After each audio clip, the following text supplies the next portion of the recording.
Hello dear audio wizards and fellow music makers, this is the third chapter of the Compression Bible. In the previous chapter we talked about how to hear compression, the 4 different types of compression and the goals you can achieve with those, and the difference between sidechain input and sidechain signal. So if this concept doesn't sound totally understood, be sure to check the previous video. Today we're going to dive deep into Lookahead and many other interesting things.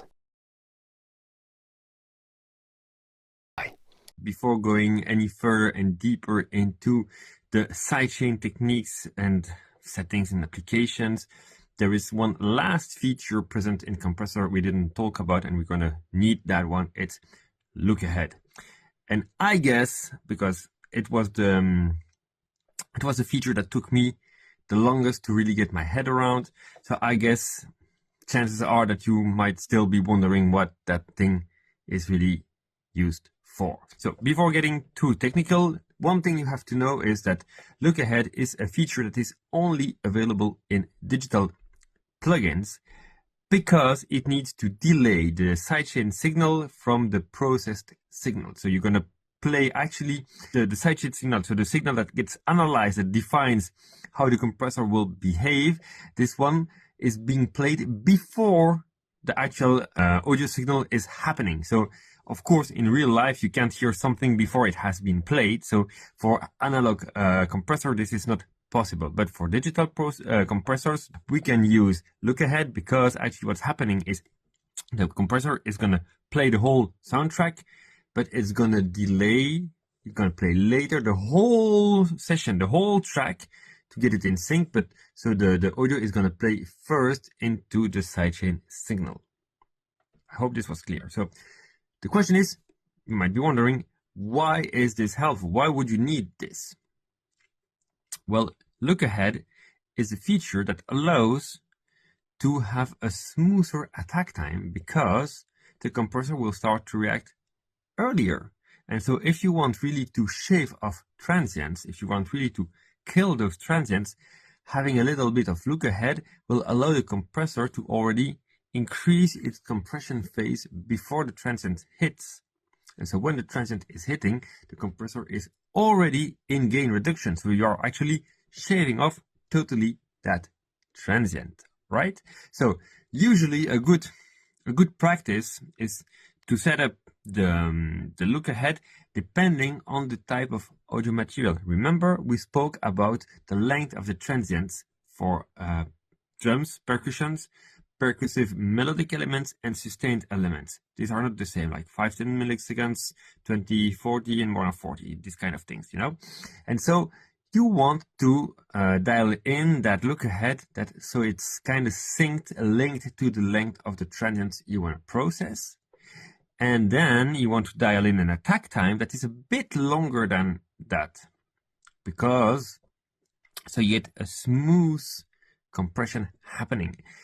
Lookahead will allow smoother attack time, and so it will allow also less distortion linked to the gain reduction, because you are not squashing the transient at the moment it's playing. You are not creating some kind of amplitude modulation. This is kind of sound synthesis technique where the sound is modulated at audio rate, but somehow this is also creating harmonics, amplitude modulation. I'm not saying that the compressor is actually exactly doing that, but there is something about that. It's kind of a shaping of the amplitude that is adding distortion. So if you want a clean compression that is shaving off your transients, Lookahead is your friend.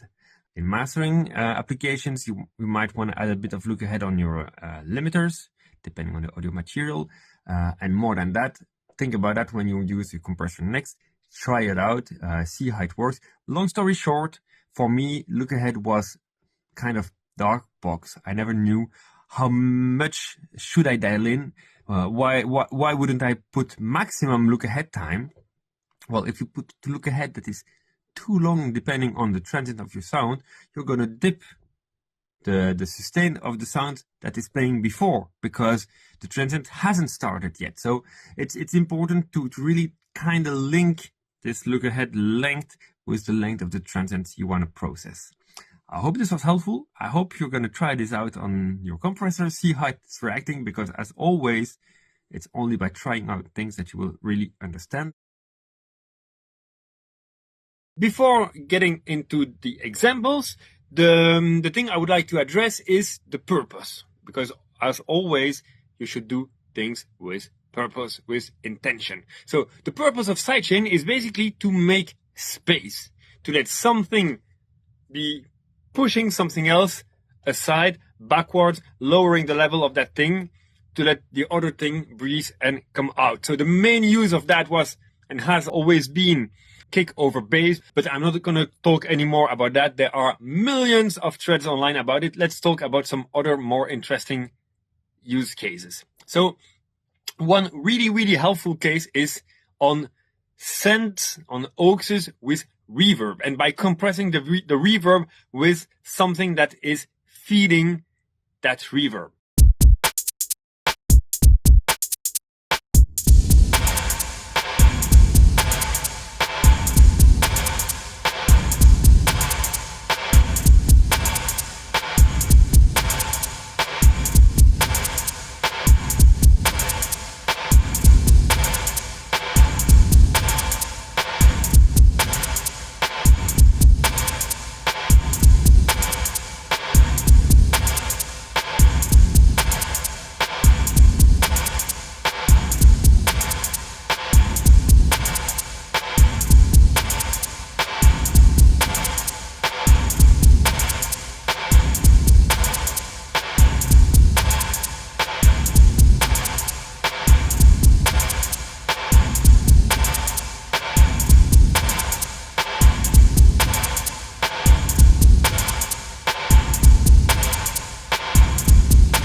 Two main examples I see really popping out of my head are compressing the reverb of a vocal. You send a vocal to a reverb. You want something really lush, really wide, really dense, but still you want the vocal to remain clear and intelligible. And so one trick is to send the vocal to the reverb and to compress that reverb with the dry signal of the vocal. So every time the vocal is hitting, is speaking, it's gonna duck the reverb to let space for that vocal. Here, maybe a little reminder, use some softney, for example, so that the compressor is not on-off, but it's pushing on and off. It's getting into the reverb and out of the reverb, so the reverb is really like getting pushed at the back and coming after with not too long release, for example. So also there is no space between the vocal fading out and the reverb coming in. This is one example.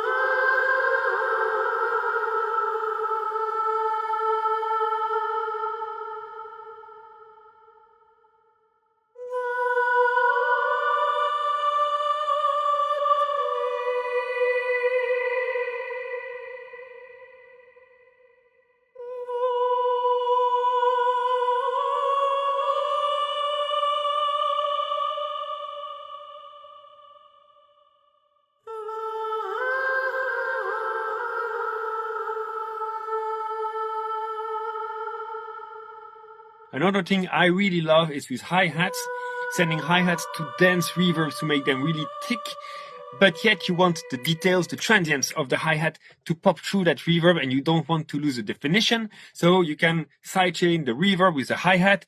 In this case, I would more be with a hard knee, something on-off, with really short attack time and really short release. I just want the hi-hat to pump the reverb at the back to let the hi-hat dry signal pop through.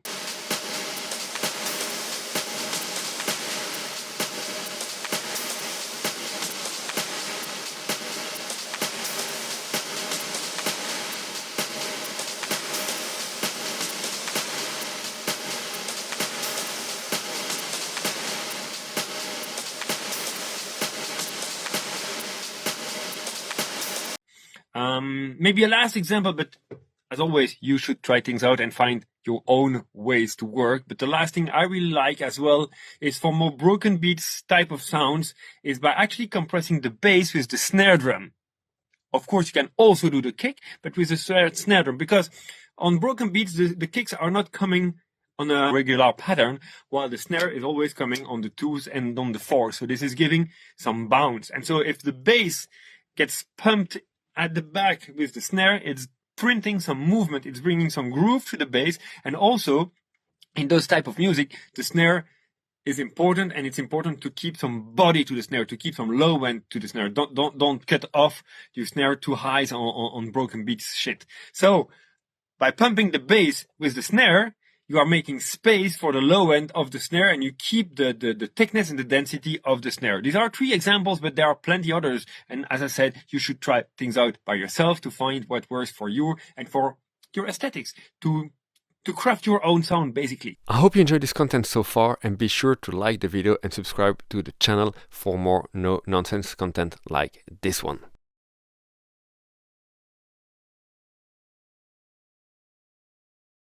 There are 2 big families of dynamic controlling tools. First is compression, which will reduce the dynamic range, and then there's expansion, which will actually increase the dynamic range. And for both compression and expansion, you have either upwards or downwards. What does this mean? With downwards compression, you are taking the high peaks and you are reducing the peaks in order to reduce the dynamics.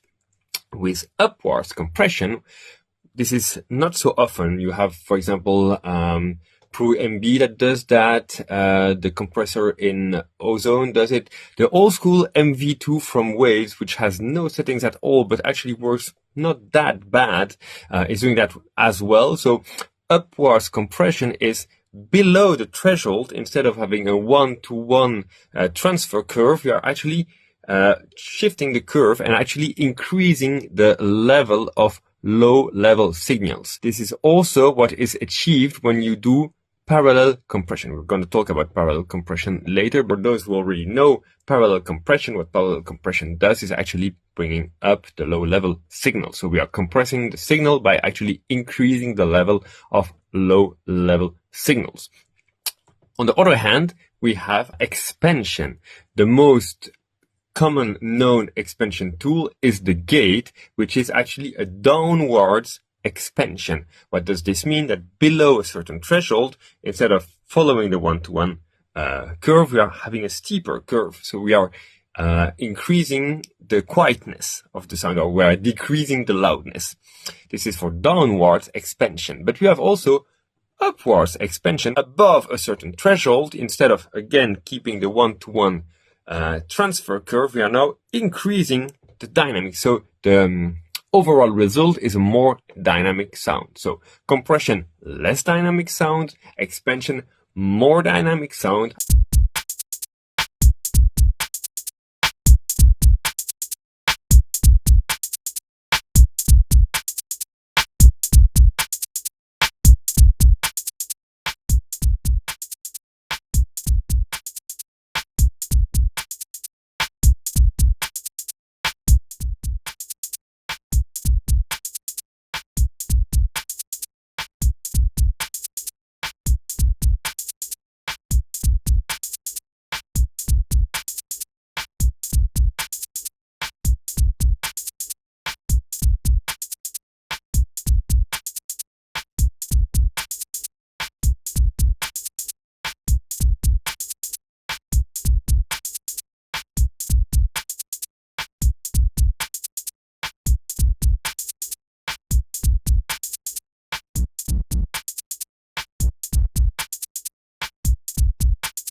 what if I told you that you can actually increase the dynamic of a sound with a compressor? Let's think about that. Really, really high ratio, pretty low threshold, but very long attack time. So the sound is going to pass above the threshold, but the time the compressor is going to enter the full ratio of compression, you are already over the transients. Let's say if you have an attack time over 30 milliseconds, all the transients are always sharp, short elements. Let's say 5, 10, 15 milliseconds stop. So with a 30 milliseconds attack time or more, you're going to leave all those transients go through the compressor uncompressed, or not actually totally compressed. And so with compressing just afterward, with compressing the sustained part of the sound, you're actually increasing the dynamic range of a sound, hence making it more punchy, more in the face. Of course, if you do that to all your tracks, you are losing headroom and you are losing overall loudness, so there's a balance there to find. But if you want really some elements to pop out in the mix, leave your attack times long, and you will see it will make a big difference in the way the things are punching through and catching the attention. I really hope this video has been an eye-opener and that it will help you bring your music to new heights. Be sure to like this video and to subscribe to the channel to support me and to not miss any other bits of the coming videos. In the coming chapter of this compression Bible, we're going to talk about compression to create depth, what is a program-dependent compressor, and the difference between feed-forward and feed-backwards type of designs. See you in the next video, and until then, take care. Bye-bye.